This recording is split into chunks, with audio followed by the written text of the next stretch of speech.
terceira carta de João, uma carta que não tem capítulos, ela só tem versículos. Eu farei a leitura da carta e peço que os irmãos acompanhem. O presbítero ao amado Gaio, a quem eu amo na verdade. Amado, acima de tudo, faço votos por tua prosperidade e saúde, assim como é próspera a tua alma. Pois fiquei sobremodo alegre pela vinda de irmãos e pelo seu testemunho da tua verdade, como tu andas na verdade. Não tenho maior alegria do que esta, a de ouvir que meus filhos andam na verdade. Amado, procedes fielmente naquilo que praticas para com os irmãos, e isto fazes mesmo quando são estrangeiros, os quais, perante a igreja, deram testemunho do teu amor. Bem farás, encaminhando-os em sua jornada por modo digno de Deus. Pois por causa do nome foi que saíram, nada recebendo dos gentios. Portanto, devemos acolher esses irmãos para nos tornarmos cooperadores da verdade. Escrevi alguma coisa à igreja, mas Diótrefes, que gosta de exercer a primazia entre eles, não nos dá acolhida. Por isso, se eu for aí, far-lhe-ei lembradas as obras que ele pratica, proferindo contra nós palavras maliciosas. E, não satisfeito com estas coisas, nem ele mesmo acolhe os irmãos, como impede os que querem recebê-los e os expulsa da igreja. Amado, não imites o que é mau, senão o que é bom. Aquele que pratica o bem procede de Deus. Aquele que pratica o mal jamais viu a Deus. Quanto a Demétrio, todos lhe dão testemunho, até a própria verdade, e nós também damos testemunho, e sabes que o nosso testemunho é verdadeiro. Muitas coisas tinha que te escrever, todavia não quis fazê-lo com tinta e pena, pois em breve espero ver-te. Então conversaremos de viva voz. A paz seja contigo. Os irmãos te saúdam. Saúda os amigos, nome por nome. Pedir ao presbítero Leandro que ore nesse momento.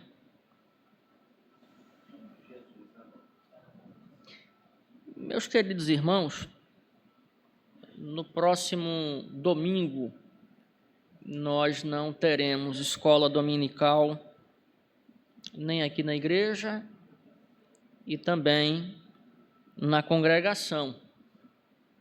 A Constituição da Igreja Presbiteriana do Brasil, ela determina que quando o mandato de um oficial, seja ele presbítero ou diácono, ele está para vencer, 90 dias antes, o conselho ele deve proceder com uma nova eleição.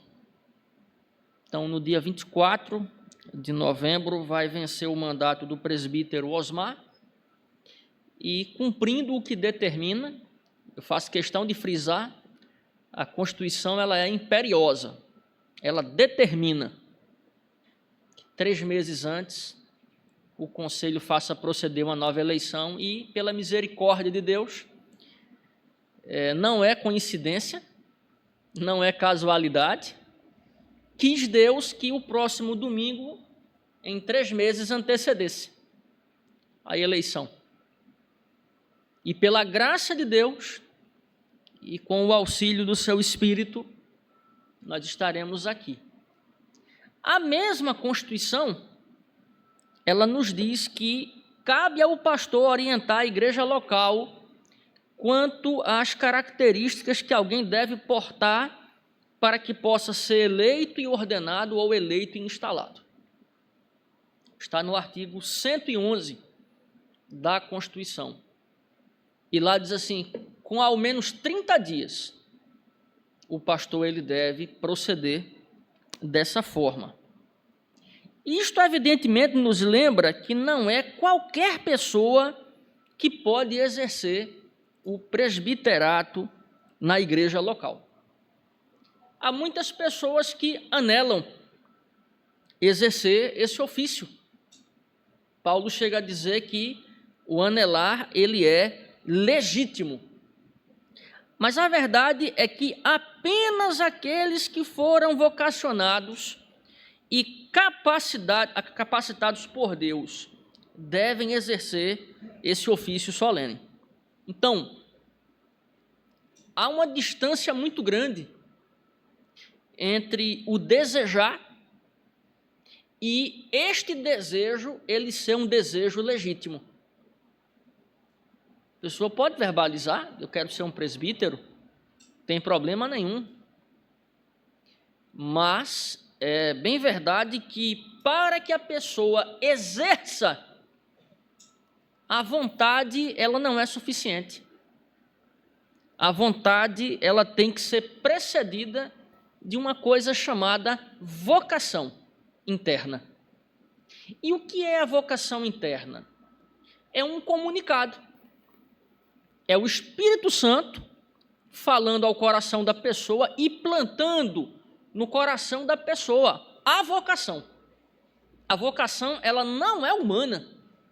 A vocação, ela é divina. Um dos textos que faz o meu coração estremecer, Jeremias capítulo 1. O Senhor fala para Jeremias assim: antes que você nascesse, eu te conheci. Antes que você viesse ao mundo, eu te santifiquei, e às nações te dei por profeta. Olha que vocação terrível e inescapável, né? Olha aí. Antes que eu te formasse no ventre materno, te conheci, e antes que saísses da madre, te consagrei.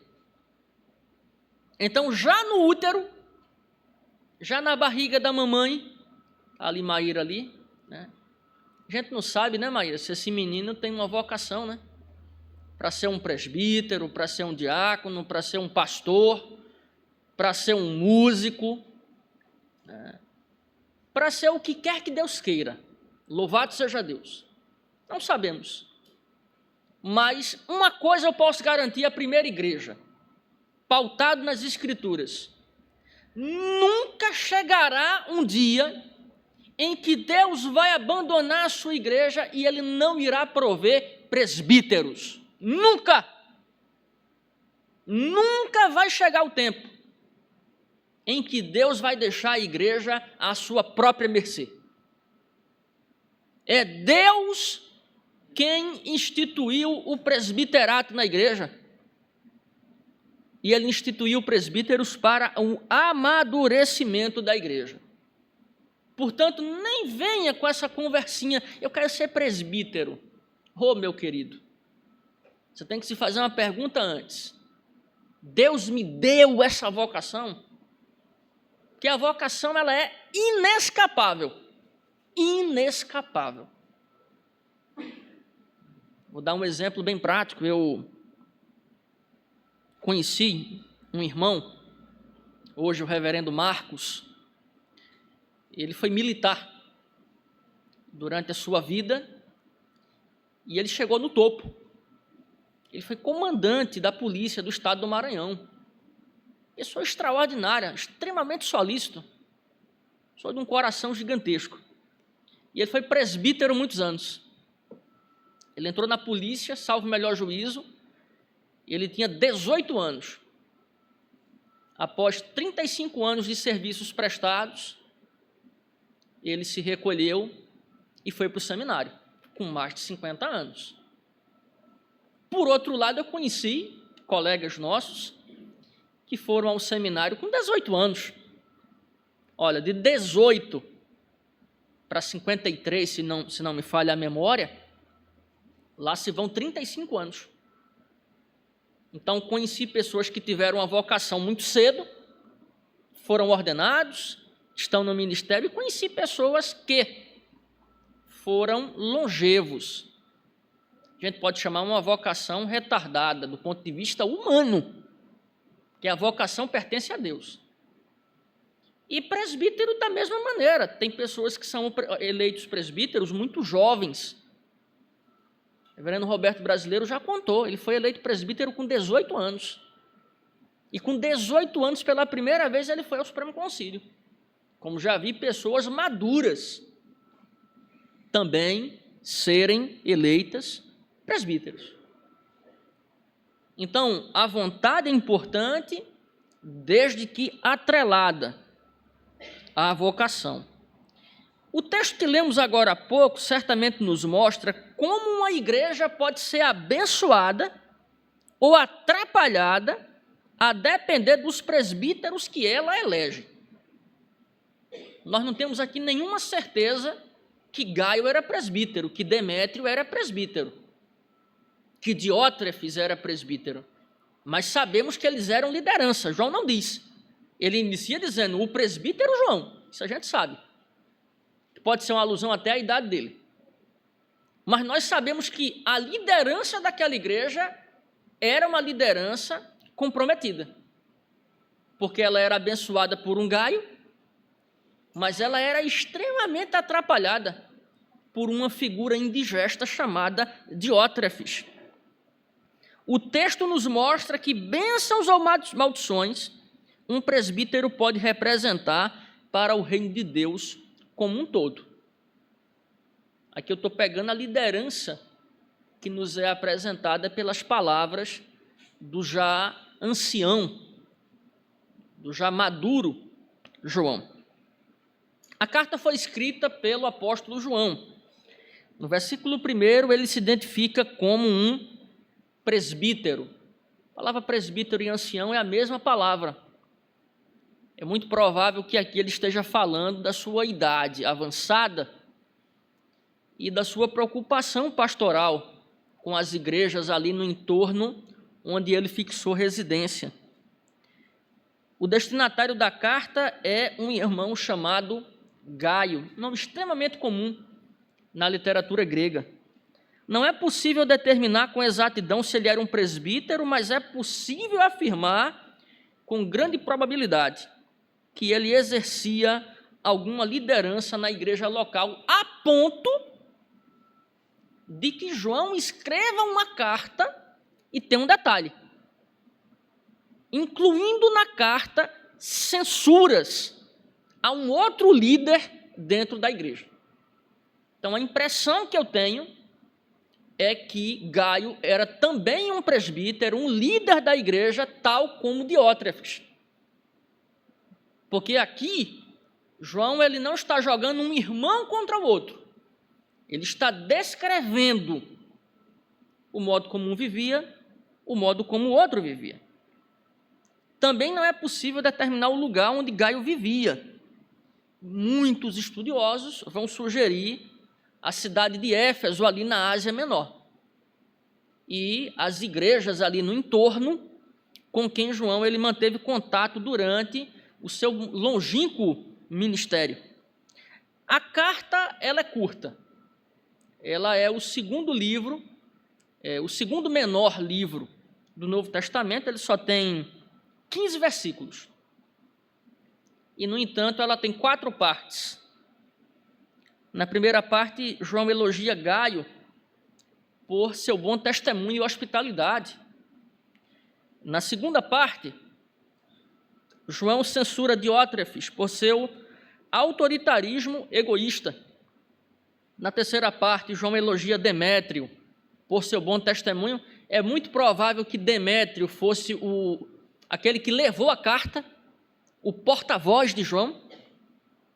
E a quarta parte, João fala de uma possível visita e ele se despede de Gaio. Embora a carta não seja um manual para presbíteros, ou tenha como propósito instruir Gaio sobre os requisitos que alguém deve ter para que exerça o presbiterato na igreja local, é muito bom que se diga que a carta ela tem um tom pessoal. Se os irmãos vão lembrar aí, ele usa a palavra amado por 4 vezes. e ele sempre se dirige na segunda pessoa. É uma carta pessoal mesma. Uma carta extremamente afetuosa, onde ele expressa o seu carinho, o seu apreço, sua alegria, sua admiração pelo bom testemunho de Gaio. A forma como João expõe o bom testemunho de Gaio e Demétrio e o péssimo testemunho de Diótrefes nos ajuda a refletir que tipo de presbíteros desejamos ter no quadro de oficiais da igreja local. Por isso eu quero convidar os irmãos a meditarem comigo exatamente sobre isso. Que tipo de presbítero queremos na igreja local? E aqui eu me volto para o manual mais uma vez. É função do conselho convocar, é função do pastor instruir, é função do conselho encaminhar o pleito, mas é função de vocês eleger.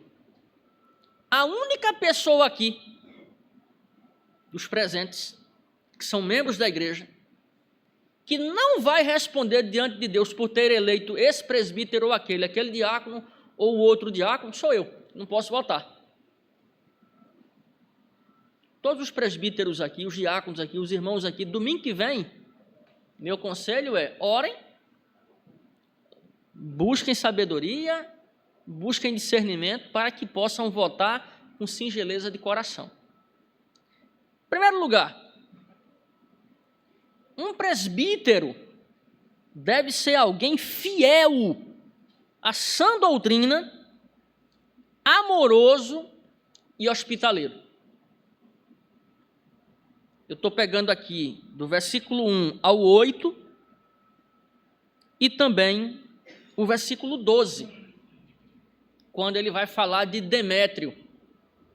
Eu estou supondo, baseado em vários estudiosos, que Demétrio era um membro da igreja, mas que o bom testemunho de Demétrio, que vai aparecer também naquilo que João diz em relação a Gaio, também devem perfazer as virtudes de um presbítero. No versículo 1, João se dirige a Gaio de maneira muito afetuosa, e ele o faz de duas formas. Primeiro, ele o chama de amado. Às vezes a gente brinca um com o outro: diga amado, diga meu amado. O reverendo Cleidir, tive a oportunidade de visitá-lo 3 vezes. Diga meu prezado. Meu prezado, né? Louvado seja Deus. Aqui ele vai chamá-lo de amado por 4 vezes. Uma expressão que revela que tipo de afeto vinculava Gaio a João. Então não chame uma pessoa de amado se você não a ama. Não faça isso. Isso não é bom. No mesmo versículo 1, João, após chamá-lo de amado, diz assim: a quem eu amo, veja, na verdade. A quem eu amo. Isso me faz lembrar aquela conversa que Cristo teve com Pedro, lá no mar de Tiberíades. Quando Cristo pergunta para ele: Simão Petros agapasmi, Simão Pedro, tu me amas? E ele disse: sim, Senhor, eu te amo, tu o sabes. Depois ele repete, Simão Petros, fileismi, tu me amas, Ele usa ali o verbo filéo e o verbo agapao de maneira intercambiável. Que tipo de afeto você tem por mim, Pedro? Que tipo de sentimento você tem por mim? E no final ele diz: Senhor, tu sabes todas as coisas, tu sabes que te amo. Aqui, João está declarando que ele amava a Gaio. Muito provavelmente Gaio foi um dos seus convertidos. E ele gestou espiritualmente aquele irmão. E ele viu aquele irmão eclodir como uma liderança. E ele estava muito satisfeito, e ele não mede esforços para verbalizar o carinho que ele tinha por um irmão que talvez ele tenha discipulado. Esse João aqui é muito diferente do João da juventude. Muito diferente. Você abrir a sua Bíblia em casa, em Lucas 9, quando Cristo manda um grupo de discípulos a uma aldeia samaritana, os samaritanos não recebem, e aí João e seu irmão Tiago, que eram conhecidos pelo nome de Boanerges, filhos do trovão, Senhor, queres que nós oremos para que desça fogo do céu e consuma a todos? Aí Cristo diz assim, vós não sabeis de que espírito sois, porque o Filho do Homem não veio ceifar vidas, ele veio salvar. Então aquela impetuosidade, aquela imperiosidade da juventude deu lugar à mansidão e à caducidade. Temos aqui um João completamente diferente. Essa expressão, a quem eu amo na verdade, pode ser traduzida como a quem eu amo genuinamente. Mas também pode ser uma referência ao fato de ambos compartilharem da mesma doutrina apostólica. E parece que é isso que se trata mesmo. A quem eu amo na verdade. A quem eu amo e compartilha comigo os mesmos fundamentos. Nos versículos 2 a 4, Gaio é elogiado por andar na verdade e em amor. Eu tive uma conversa uma vez com um presbítero, mamãe o conheceu, já de saudosa memória, o presbítero Marcelino Alves Viana. E ele falava muito isso. Não basta apenas que o cristão, ele conheça a verdade, ele conheça o amor, ele precisa andar em, ele precisa caminhar, e caminhando, ele deve evidenciar essas duas coisas, a verdade, que é uma referência à doutrina apostólica, e ao amor, que é um mandamento, é o maior de todos os mandamentos. E aí ele vai dizer o seguinte, acima de tudo faço votos por tua prosperidade e saúde, assim como é próspera a tua alma. O que João ele está dizendo aqui? Ele fala da robustez espiritual, do equilíbrio espiritual e da saúde espiritual vicejante de Gaio. Aí ele vai dizer o seguinte, tomara que a tua saúde seja tão boa, aliás, a saúde corporal, né? A tua prosperidade, tal como é a tua alma. Então, isso aqui já serve para nós como um ponto, como um ancoradouro. Pessoa que quer ser presbítero na igreja é alguém que tem a sua alma próspera. Prosperidade na alma aqui é sinônimo de espiritualidade. Essa é uma pergunta que nós devemos nos fazer. O nosso irmão Rogério, essa semana me fez a seguinte pergunta, né? Pastor, mas é possível que uma pessoa seja eleita presbítero e ele não tenha, digamos assim, bons predicados? Eu digo, meu querido, lamentavelmente tem. Lamentavelmente. Na igreja há bons presbíteros e há presbíteros que não valem um vintém. Eles não prestam. É uma tristeza dizer isso, mas é verdade. Vamos ver daqui a pouco aqui o Diótrefes, um Demas da vida. Sua fidelidade à sã doutrina é expressa por sua permanência na verdade. João diz que ele andava na verdade e que isto era notório às pessoas em sua volta. Quer dizer, eu e você, aqui me dirigindo aos presbíteros, nós somos outdoors. Nós somos uma vitrine. Eu já contei aqui uma experiência que eu tive no ano passado, lá na cidade do Cabo, quando eu comprei uma água tônica de coloração amarela E a pessoa falou para mim, tomando uma cervejinha, né, pastor?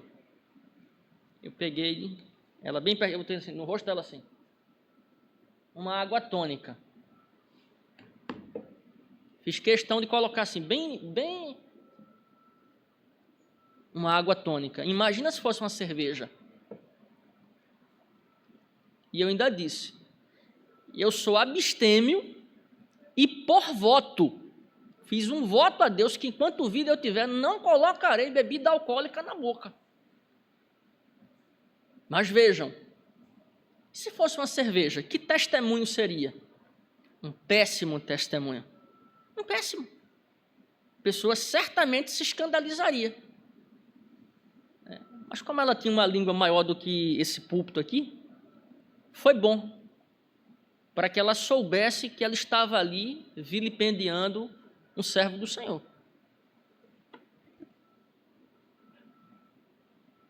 Água tônica. Agora nem água tônica, agora é água com gás. Sua fidelidade também era manifesta por meio do amor e hospitalidade que ele dirigia aos irmãos, inclusive os forasteiros. E isso chegou ao conhecimento de João. O que estava acontecendo? Se você vê aí, versículo 6, 7, 8, pregadores itinerantes, irmãos que, tomados pela chama missionária, saíam pregando. Eles não tinham recursos, eles não recebiam nada do Estado, senão perseguição.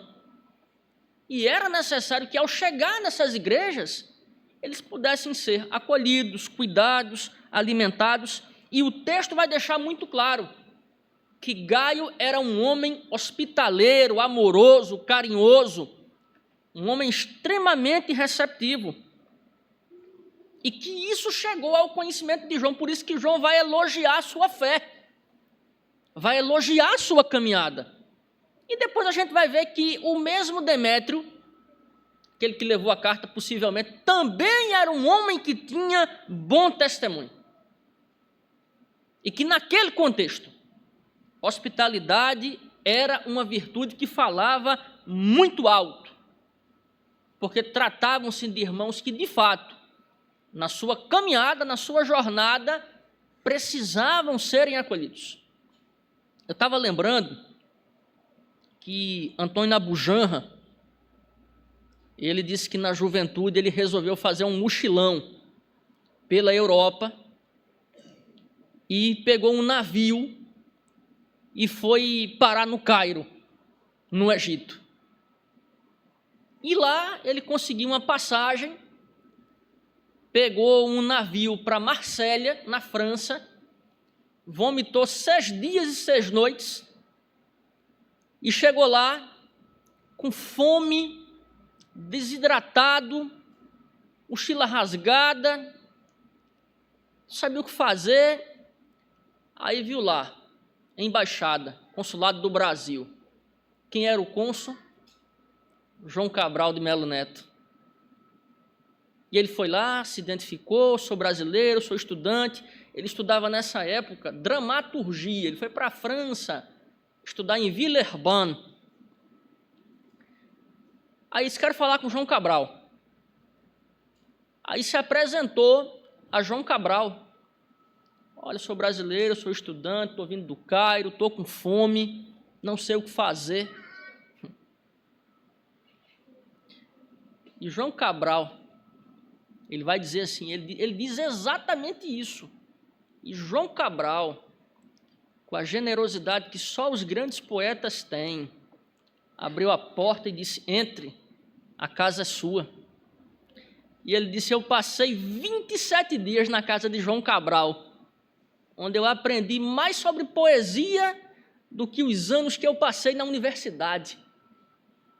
E aí ele vai dizer que por João Cabral passavam todos. E aí a entrevistadora diz assim, você se emocionou quando você viu ele entrar com a esposa dele. E aí ele conta essa história. O sentido do que significa hospitalidade. Essa abertura para o outro diante da sua vulnerabilidade. O que aprendemos aqui? Os presbíteros são oficiais plantados por Deus na vida da igreja para abençoá-la. Não só no ensino, não só no governo, mas também pelo testemunho fiel e amoroso. Presbíteros acolhedores traduzem na prática o cuidado e o acolhimento que Cristo dispensa ao seu rebanho. Oremos para que Deus conceda cada vez mais presbíteros fiéis, amorosos e acolhedores. Segundo lugar, que tipo de presbítero nós queremos na igreja? Um presbítero deve ser alguém cuja conduta não lhe reprove. Versículo 9, 10 e 11. Esses versículos retratam um líder daquela igreja chamado Diótrefes. Tudo o que João afirma sobre tal indivíduo nos mostra que era alguém de uma conduta reprovável. Deus nos livre. Deus nos livre de ter um infeliz como Diótrefes no nosso meio. Ele era terrível. A Bíblia é clara ao dizer que os líderes devem ser respeitáveis e admiráveis. Quando nós abrimos a Bíblia em Atos, capítulo 16, versículo 1 e 2, quando Paulo chega em Listra e Derbe, ele encontrou um menino chamado Timóteo. Ele era um menino. Ele tinha entre 15 e 16 anos. E o versículo 2 diz assim: todos davam bom testemunho dele. Não era um, não era outro. Todos davam bom testemunho de Timóteo. Ele era um menino. Eu estou falando do ponto de vista da idade. Mas ele era uma pessoa madura na fé. Íntegro. Respeitável. Admirado. Coloca o versículo 3, Gabriel. Suelen. Quis Paulo que ele fosse em sua companhia. Eu duvido muito que o apóstolo Paulo desejaria ter como um de seus companheiros alguém cuja conduta fosse como a de Diótrefes. Duvido muito. Como João não quis, e como João disse que mais tarde tomaria providências. É outra coisa que nós precisamos atentar para a conduta daqueles que dizem que querem ser presbíteros na igreja. Isto fica claro quando comparamos o que João disse sobre Diótrefes logo após elogiar Gaio e posteriormente Demétrio. É uma outra comparação que ela é terrível. É quando um membro da igreja, ele é uma pessoa de uma conduta inatacável, ilibada, e ele olha para o presbítero da igreja e ele diz assim: peraí, ele tem que ser modelo para mim. Não sou eu quem tem que ser modelo para ele. E está acontecendo o contrário. Demétrio era um bom exemplo para Diótrefes. Diótrefes era um péssimo exemplo para Demétrio. A liderança de Diótrefes, conforme os versículos 9 e 10, era pautada por 5 características negativas e reprováveis. Primeira característica: ele era arrogante.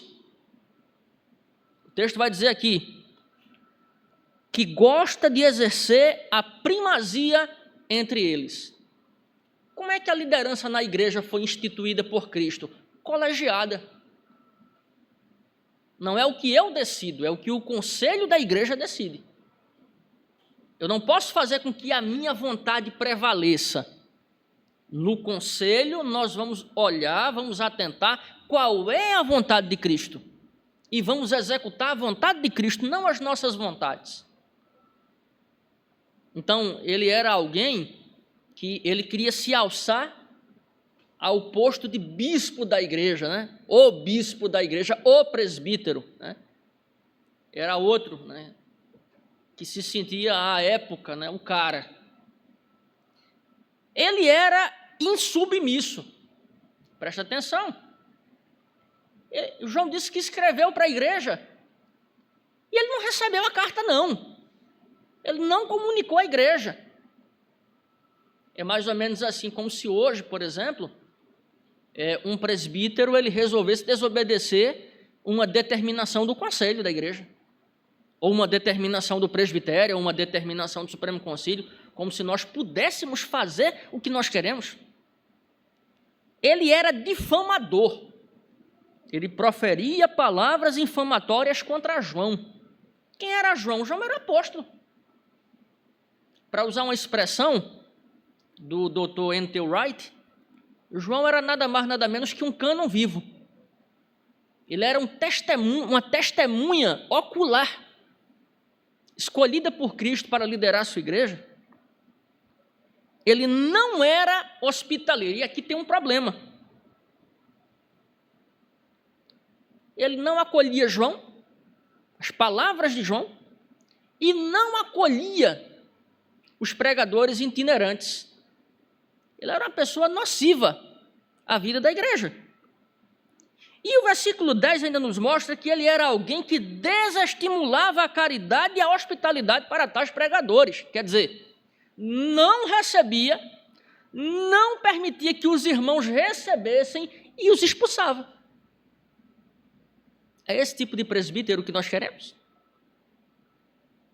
O versículo 11 deixa muito claro que ele, enquanto líder, não refletia o caráter de Deus. Olha aqui, amado, não imites o que é mal, senão o que é bom. Aquele que pratica o bem procede de Deus, aquele que pratica o mal jamais viu a Deus.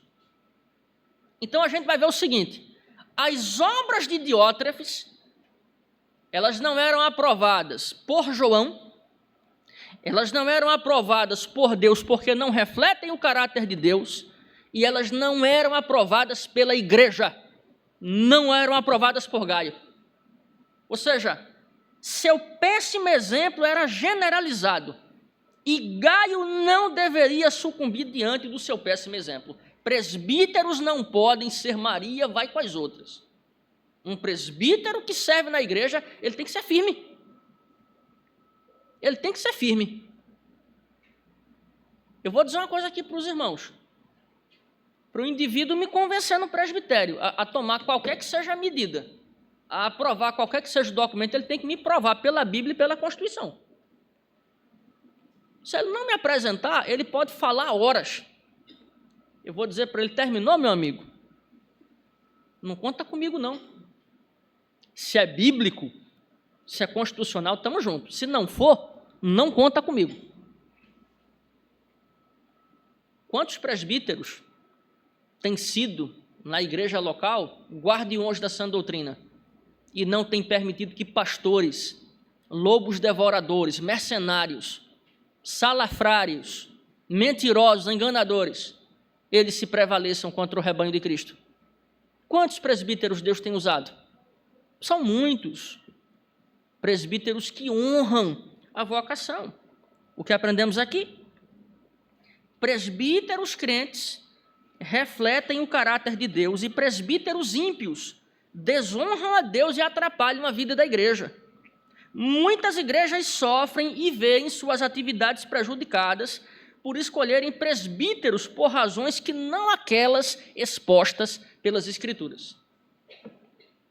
É o que? É família, é amizade, é conluio, é o quê? Fulano, vota em fulaninho? Não. Já aconteceu em concílio. Vamos votar em fulano? Não vou votar em fulano. Eu vou. Você não vai me convencer? Meu compromisso é com Deus. Meu compromisso é com a igreja. Isso é coisa séria. A Bíblia diz que Cristo deu presbíteros. Presbíteros são presentes de Deus. Presbítero, quando ele cumpre a sua vocação, ele é uma bênção. Ele é um enviado de Deus. Por isso que nós temos que amar e respeitar os bons presbíteros. Que tipo de presbíteros nós queremos na igreja?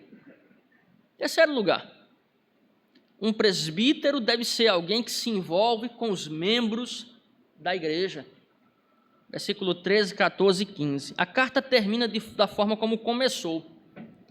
Ela termina com palavras afetuosas. Vemos nas palavras finais de João o profundo afeto que ele nutria por Gaio. Esse afeto é expresso pelo desejo de vê-lo pessoalmente e de dialogar com ele. Embora não lhe faltasse assunto quanto ao que escrever, João se priva de fazê-lo por uma razão justificável. Em breve espero ver-te. Então, isso é algo muito interessante. O presbítero é alguém que vive entre os irmãos. Isso é algo muito sério. Ontem, uma pessoa me perguntou assim: pastor, nós podemos promover a eleição de um presbítero que não esteja presente? Eu digo, olha, para cumprir o artigo 29, eu faço duas sugestões. Ou você pergunta pelo WhatsApp e imprime, porque vale como documento, ou você faz um documento perguntando se ele aceita. Mas eu tenho uma coisa a lhe dizer: seja um presbítero que ele esteja entre os irmãos, que os irmãos o conheçam, que ele conheça a igreja e que seja uma pessoa presente na vida da igreja. Não um fantasma. Tem um colega que está passando um perrengue com 2 presbíteros que não vão para a igreja. E perguntou a mim, o que eu faço? Caminha 2 milhas. Visita esses irmãos. Faz uma visita pastoral primeiro. Depois chama os outros presbíteros. O que está acontecendo? Vamos tratar com amor, com carinho. Mas, na recrudescência, disciplina eclesiástica, pela quebra do artigo 14, a linha E. Ele está faltando às reuniões da igreja, que é um dever dele participar. Presbítero faltar à igreja? Estou falando do presbítero Osmar, não, que estava a trabalho, com muita honra. É o cara que não quer ir para a igreja, presbítero Osmar. Não vai. Não vai, não quero ir. Ele se sente empresário de si mesmo. Não quer ir para a igreja, não quer estar entre os irmãos. Ele não quer desfrutar da comunhão dos santos. Ele não quer responder à santa convocação, que é o culto solene. Embora a correspondência fosse uma possibilidade, João a descartou e manifestou seu desejo de, mais uma vez, desfrutar da companhia de Gaio. Olha que coisa interessante. Há quem queira estar na igreja e é impedido por alguma razão. Há quem possa estar e não quer. E João aqui diz literalmente, quero estar com você. Lamentavelmente, há presbíteros que não se envolvem. Agora vejam, se foram eleitos pela igreja, devem vivenciar de perto a vida da igreja e manter um vínculo de proximidade pautado pelo afeto e também pelo respeito. Isso é muito sério. Você pergunta para o irmão aceita concorrer? Aceito. Aí ele é eleito. Na outra semana, como eu tomei conhecimento de um colega, 6h da noite o presbítero à beira de um campo de futebol. Aí mente para o pastor, dizendo que estava envolvido com outra coisa, quando estava na beira do campo. O outro, rapaz, eu fico sabendo de cada história, que é extraordinário. Só vai para a igreja depois que o jogo de futebol acaba. Flamenguista roxo. Segunda pessoa me contou. Pastor, tem que acabar o jogo de futebol para poder ir para a igreja, senão não vai. Nem adianta escalar para ser o liturgo do culto, que ele não vai. Tem que terminar o jogo de futebol. Esse tipo de presbítero a gente tem que disciplinar e tem que depor do ofício.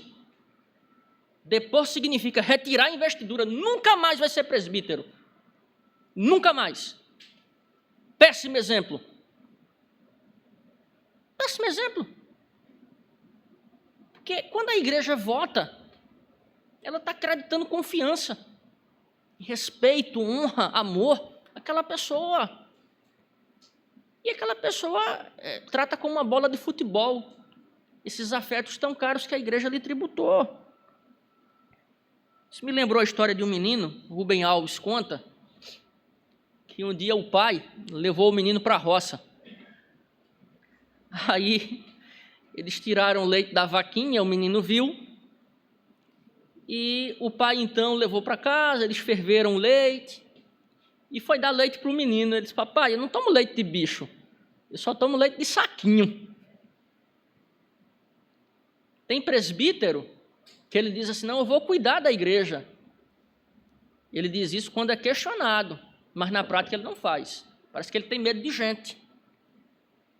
No versículo 15, João roga sobre a vida de Gaio a paz de Cristo, e transmite a saudação de amigos em comum. João também pede que Gaio transmitisse sua saudação a amigos em comum, e ele usa uma expressão interessante: nome por nome. Para que Gaio pudesse comunicar a cada irmão, nome por nome, a saudação de João, ele tinha que se envolver com as pessoas. O que aprendemos aqui? O presbítero deve ser alguém que ame pessoas e tenha um interesse legítimo por pessoas. Alguém que tenha prazer em estar com os irmãos. Vou falar para os irmãos uma coisa. Os irmãos não sabem o quanto eu aprendo com essas crianças, tá? O quanto eu ouço coisas interessantíssimas. Eu estou conversando com eles, todo mundo acha que eu estou brincando com eles. Eu até estou brincando com eles, mas eles falam coisas assim maravilhosas, tá? E eu aprendo. Quer dizer, agora eu me coloco na condição de ministro. Como é que eu não devo ter interesse pelas crianças da igreja? Pelos adolescentes da igreja, pelos jovens da igreja, pelos idosos da igreja, pelos irmãos da igreja. Quer dizer, a vida do presbítero, ela é paralela à vida da igreja. Isso vale para o presbítero regente e vale para o presbítero docente também. Um pastor fantasma? Pode, não tem cabimento. Aí vem as aplicações. Qual é a relação do exercício do presbiterato com a vida e a obra de Cristo? Eu sempre faço essa pergunta. Com a vida e a obra de Cristo. O presbítero, ele deve seguir os passos de Cristo, amando suas ovelhas, sendo fiel à sua vocação e tratando a todos com hospitalidade. O presbítero, ele deve exercer a liderança de tal modo que o caráter de Deus seja refletido naquilo que ele fala, na forma como ele anda, naquilo que ele faz, naquilo que ele prega, na sua vida familiar. O presbítero, ele deve exercer uma liderança afetuosa, amando as pessoas e promovendo o amor. Eu concluo dizendo o seguinte: os presbíteros, eles só têm a crescer ao imitar o bom exemplo de Cristo. Ele é o bom exemplo. O bom exemplo não é o pastor Jefferson, não. O bom exemplo é o nosso supremo pastor, é Cristo, que nunca foi presbítero, mas ele tem tudo para nos ensinar como sermos bons presbíteros, de tal forma que Deus possa ser glorificado. Que Deus nos abençoe.